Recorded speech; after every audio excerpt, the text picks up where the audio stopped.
For days, Ariadne pondered the words Shojin and Shujin. She knew Shujin meant master, but in all her studies she had never encountered the former. She had to know its meaning. Shojin? What does your name mean? Is it a rank above Shujin? Shojin is not a rank, it is a principle, a way of life. It means a devotion to pursuing a perfect state of mind, to banish worldly thoughts and strive endlessly for a limitless perfection. It is a pursuit that never concludes. Ariadne never forgot Jian's other words, that she lacked the experience to best Bellum, let alone Dominus. The thought consumed her. How could she acquire such experience here, in this isolated haven? The old man would never permit her to leave. But he had taught her the arts of stealth, how to move as part of the silence itself. Lately, his heart seemed to strain. He rested earlier, aging before her eyes. The cover of night would be her ally. As darkness descended, under a shroud of cloud, Ariadne slipped away. She ensured the old man was settled in his rest before departing the only home she had known for 8 years. An old, familiar friend, the raven, watched from a branch, its head cocked, before taking flight to guide her path. She moved with a grace that made her one with the shadows, her heart pounding not with fear, but with a terrifying, electric anticipation. A small garrison of Athanatus's soldiers stood unsuspecting in a clearing ahead, their campfire casting jagged, dancing light. Ariadne observed from the darkness, her senses sharpening. This was her test. With a breath so shallow it barely stirred the air in her lungs, she moved. Like a phantom, she flowed between the trees. The first soldier died with a whisper. Her wakizashi flashed, a precise, deep slash that opened his throat from ear to ear. He crumpled, a wet, gurgling sigh, his only epitaph, his hands fluttering uselessly at the crimson fountain that had been his neck. The second soldier turned at the soft thud. He saw only a shadow before the kunai took him in the eye. There was a sickening, wet pop as the blade punched through the orb and grated against the back of his skull. He stood for a surreal moment, his remaining eye wide with incomprehension, before his legs buckled and he pitched forward, his face hitting the earth with a final, solid slap. The smell of death, copper, bile, and opened bowels bloomed in the clearing. Chaos erupted. The remaining soldiers scrambled for weapons, their shouts torn between rage and terror. Ariadne descended.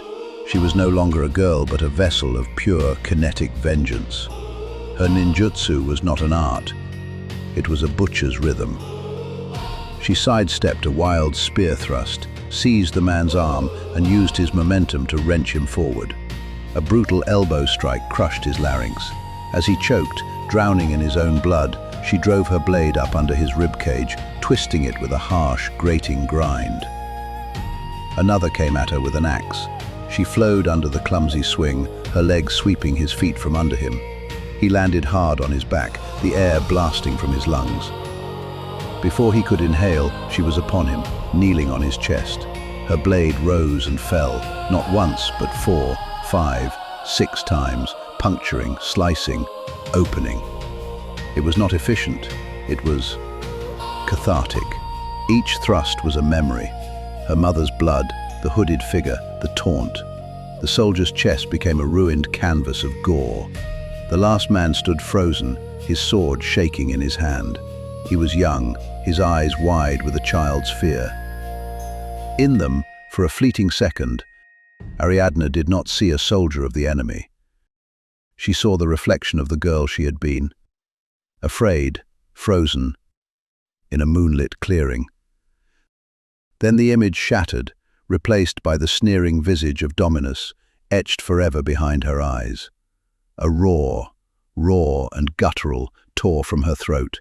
She charged. He raised his blade in a pathetic, panicked block.